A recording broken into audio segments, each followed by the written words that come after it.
জাদু থেকে মুক্ত করবার জন্য অনেকগুলো আমল আছে। তার ভিতরে সবচেয়ে বড় আমল হলো সূরা ফালাকের আমল। নবী সাল্লাল্লাহু আলাইহি ওয়াসাল্লামকে জাদু করা হয়েছিল। লাবিদ ইবনে আসম নামে একজন লোক জাদু করেছিল।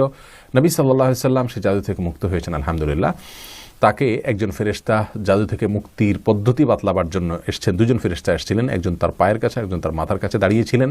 তিনি সম্ভবত ঘুমিয়েছিলেন এবং স্বপ্নে দেখতে পাচ্ছেন যে একজন পায়ের কাছে ফেরেশতা, মাথার কাছে ফেরেশতাকে জিজ্ঞাসা করতেছেন এই লোকটার কী হয়েছে। বললেন জাদু করা হয়েছে। কে করেছে? অমুকে করেছে। কীভাবে করেছে? পদ্ধতি বললেন। তারা বললেন যে বাঁচার উপায় কি? তখন বললেন যে কুল হুয়াল্লাহু আহাদ, কুল আউযু ফালাক, কুল আউযু বিন নাস বা কুল হুয়াল্লাহু আহাদ। যাই হোক, এই 3 কুলের আমল সকাল সন্ধ্যা যদি পড়া হয় জাদু থেকে মুক্তি পাওয়া যায়।